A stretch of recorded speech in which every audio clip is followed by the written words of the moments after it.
Good morning. This morning we are going to study the digital self as part of our subject that it can help us understand ourselves better, especially in how we behave in the online platform or in the internet. So these days, more people are becoming active in using internet for different purposes like research, for pleasure, for business, for communication, and other purposes.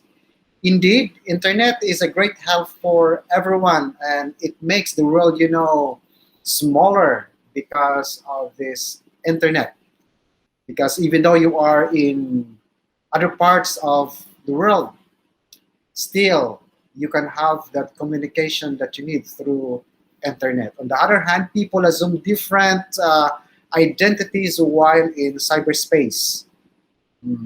They change their profile pic to look beautiful than in reality.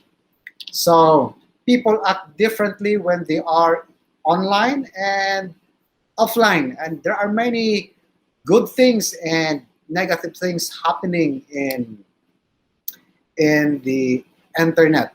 So what is online identity? It is social identity that an internet user establishes in online communities and websites. It can also be considered as actively constructed presentation of oneself. In other words, in the internet, you are sharing your identity as a person. Sometimes the sharing of identity or information could be fake or not fake. So the number of people who are becoming active online continues to increase in number globally. And yeah, more than half of the world now use a smartphone, and almost two-thirds of the world population now has a mobile phone. Mobile phone nowadays is not, a luxury. It's a a necessity, I should say, especially for students who are doing online classes. So more than half of the world web's traffic now comes from mobile phones. And in fact, there was that, um, activity or research done that uh, they cannot live, according to many young people, they could not live without their smartphone, their iPad, and their laptops, especially millennials. So more than half of all mobile connections around the world are now broadband, and more than 1 in 5 of the world's population shop online in the past 30 days. So Filipinos today are, adapting the online shopping, and Lazada, Shopee are very popular nowadays. Did you know that in the Philippines, in my research, I found out that Philippines is the world capital when it comes to texting, right? And we are influenced, so much influenced by the internet, because in January 2018, in the Philippines, in 2018, there were 105.7 million people, and out of that 105.7 million people, 67 million are using internet.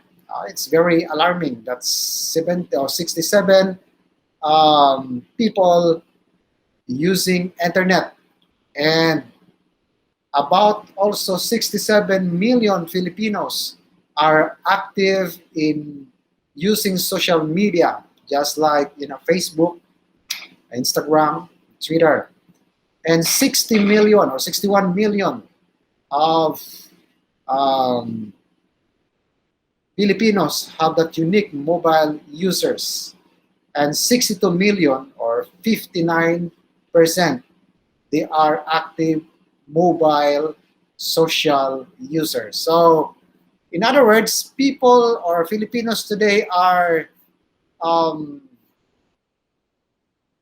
considered, smartphones and internet as essential component of their day-to-day living. So in the Philippines, adolescents are among the most avid users of internet based on research in 2008 and my friends. Now, according to Kufman and Leary, self-presentation is the process of controlling how one is perceived by other people. So when you expose yourself in the internet, sometimes you will be misunderstood by other people because there is what we call selective self-presentation in the internet. And according to the author, it is the process of creating digital artifact, which is carefully chosen representation or expression of one's real world self. This explains why our behavior can change if we notice if we're being watched or observed. So that's why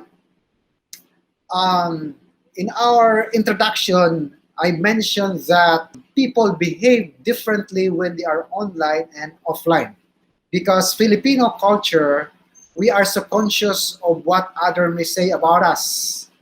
That's why when somebody are looking at us, we act differently, we think differently, we behave differently.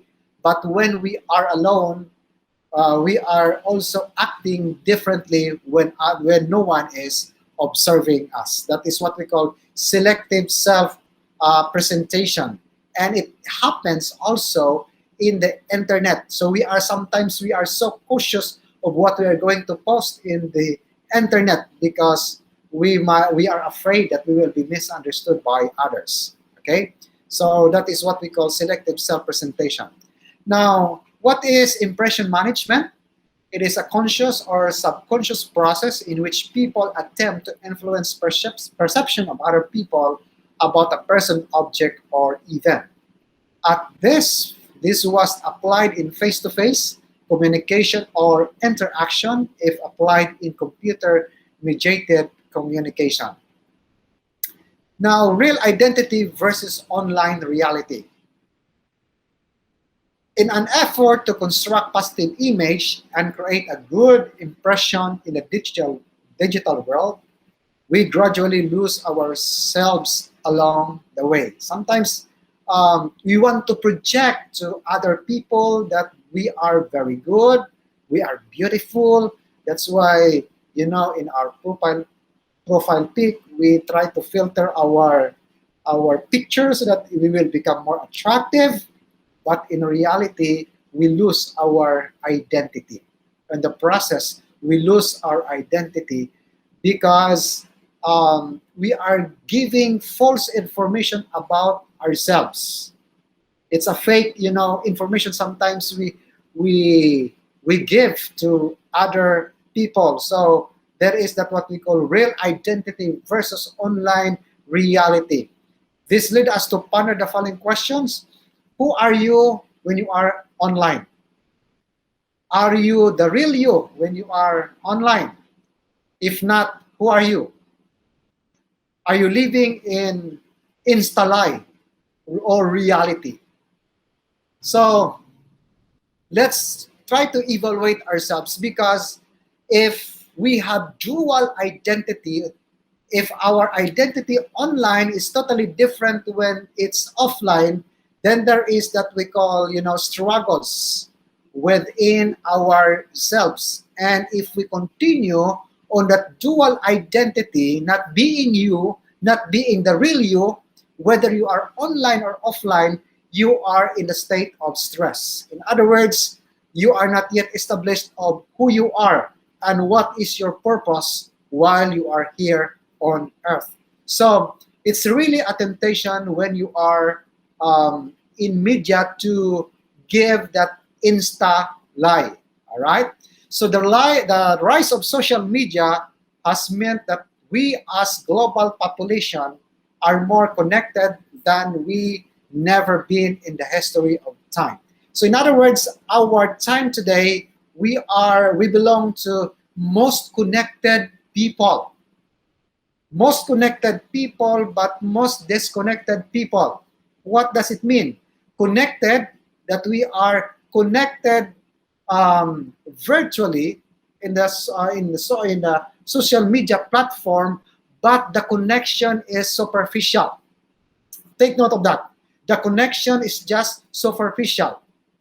Before, in our time, when there was no, cell phone, no texting, every time we gather together, we talk. We are together. We are together talking with each other. But now, young people today, they are together, but they are together alone.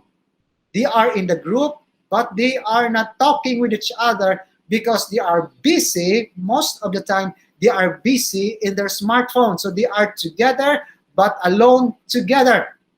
And that is the beginning of what we call depression, because there is no social interaction between friends. And if ever there is that social interaction, it's more on virtual, which is superficial. Okay, so there is no emotion there, in the way we communicate in a deeper level. So social media platforms can have their benefits. However, it can have a detrimental effect on our physical and mental health. Using them too frequently can make you feel increasingly unhappy and isolated in a long term or in a long run. Why? Because if you keep on following the post of your friends on the places they went, and it's a popular place, and sometimes if you don't have that opportunity to go there, you feel sad because you were being left out. Okay, left out by your friends. Okay, so there is that what we call unhappy moment if you focus so much on following of what is happening to your friends, places where do they go, and what kind of food they ate, and what places they visited. It's sometimes if you don't have that opportunity, if you are alone, you suffer from fear of being missed out. Okay, fear of being missed out. Okay, so it's very important that you need to establish your identity, so that there will be no stresses that you will experience when you engage in the social media. According to Dr. Tim Buno, the author of When Likes Aren't Enough, he explained that when we derive a sense of worth based on how we are doing relative to others, we place our happiness in variable that is completely beyond our control. So if your identity and your happiness is based on the places that you go and the kind of food you eat and the kind of friends that you have, if that is the basis of your identity, then you will not enjoy life at its best. All right. So, what are the ways to combat social media depression? Because nowadays, people are suffering from what we call depression. So, there are guidelines that I'm going to give to you on how to combat social media depression. Because if you suffer social media in the long run, it will shorten your life and it will awaken those cancer cells in our body, and we can easily get sick, especially in times of pandemic. So there are tips that we're going to share with you on how to combat social media depression. Number one, watch your thoughts. Okay, watch your thoughts. The first step to break the cycle of comparison, to become mindful of the thoughts as they happen. When you find yourself scrolling through photos of other people's lives, be aware if there are thoughts coming into your mind that are negative, either towards them or towards yourself, and try to quash the feeling of inadequacy we have inside. So there is that sometimes, feeling of jealousy if your friends went to have a weekend in a beach, in a mountain resort, but you don't have that ability or opportunity to go there. Sometimes you feel pity to yourself. But mind you, happiness does not rely on things, does not rely on the places, but happiness lie in a person. And if you know that the happiness is not based on what you have, but who you are, and who you are in your relationship with your Creator, Jesus Christ, you can find true happiness and meaning of life, ladies and gentlemen. So, what's your thoughts? There is that filtering, and you need to trash out those negative thoughts that coming in when you visit the online platform or when you have your scrolling in the internet, so that you will not suffer from depression. Number two, ways to combat social media depression: speak to others about the way you are feeling. Open up your friends and family how you are feeling. This can be silly, but that's all more reason to say it out loud.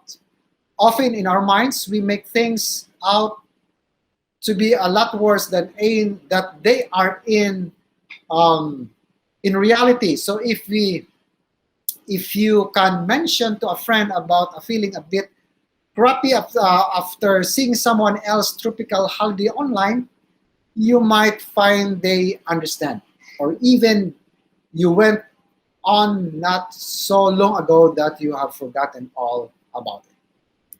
Number three is focus on what you have. What is in your hand? Starting a gratitude practice is a wonderful way of reminding yourself of the fantastic things you have in your life now. So, what are your abilities that can help other people? That can help other people. Use it, because if you focus on others, not to yourself, we call it altruism. It will help you to become a better person, and you can find, happiness in helping others. So focus on what you have and your ability to help others. That is the third. So one of the ways, or other things that we need to consider when we visit in the digital world, we need to put what we call boundaries online. According to Belk in 2003, they explained that sharing ourselves is no longer new and has been practiced as soon as human beings were formed, but digital devices help us share more information broadly than ever before. So because of this online, you can have friends in America, in Europe, in other parts of the world, and sometimes you are unfolding yourselves to them, and sometimes those people, they are not your real friends. So for avid users of Facebook, their social media friends are more updated about their daily activities than their immediate families. That is so sad, that sometimes we keep on following our friends on the places they went, but sometimes we fail to communicate to our loved ones, especially to our parents. We take for granted because we are so obsessed of what is going on, and what are the activities of our friends. So diaries that were on once private are now posted as blogs. Now, Facebook and other social media applications are now a key part of self-presentation for one-sixth of humanity. As a result, researchers and participants become more concerned with activity managing identity and reputation, and to warn against the phenomenon of oversharing. So take note, there are things that you need to disclose, not to disclose in social media, especially your licenses, if ever you have later on. because this can be used against you for a crime. So there should be a what we call um, boundaries in sharing information, especially online. In addition to sharing the good things we experience, many of us also share the bad, embarrassing, and sinful things we experience. We also react and comment negative experiences of others. Sometimes we empathize with people and also argue with other people. Sometimes, we put our quarrel in the Facebook. If friends, are they have that disagreement, sometimes other people and the whole world can know that you are quarreling because you post your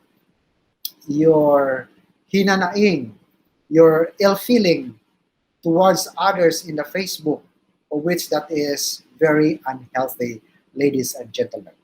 So consequently, we should have a filtering system to whatever information we share online, as well as what information we believe in, which are being shared or posted by others online. So let's be careful on what we say because and what we post in the online, because it can be counted uh, against you, or it will help you in one way or another. So setting boundaries to your online self, there are things that we need to consider. The following guidelines help us to share ourselves online in a smart way that protects ourselves and does not do harm to others. Before posting or sharing our anything online, we should consider the following questions. Number one question is this post or story necessary? Is it inspiring story that I'm going to post? Or is this uh, post or story will make others jealous of me? Is there a real benefit to this post? Is it funny, warm-hearted? It is teachable, or others can learn from it. Other people can get an idea or lesson out of it, or I'm just making noise online without a purpose. So those are the things that you need to consider before posting, ladies and gentlemen. Anything online. Have we, as a family or parents or child, resolved this issue? An issue that is still being worked at home, or one that is either vulnerable or highly emotional, should not be made public. In other words, when you have quarrel with your boyfriend or girlfriend, do not post it in the internet so that others they cannot know your issues. And the healthiest way is that you need to settle or resolve that matter between two of you in a peaceful manner. Then another thing you need to consider, is it appropriate? Does it stay within the boundaries of our family values? Will this seem funny in 5, 10, or 15 years? Or is this post better suited for sharing with small group of family members, or may not at all? So there are rules to follow. Here are the additional guidelines for proper sharing or information and ethical use of internet. Remember, friends, anything that you post in the internet is public. In other words, it can be used against you in a law court or in a legal court, or it can be used against you or for you. Okay, so let's be careful, because as what I've said a while ago, everything that you posted on Facebook, it's public consumption. So here are the guidelines. Stick to safer sites, guard your passwords, limit what you share. Remember that anything you put online or post on its site is there forever, even if you try to delete it. So remember that. Another guidelines, do not be mean or embarrass other people online. So in my experience, If I see something, controversial in our group chat, I never post those controversial issues against that individual.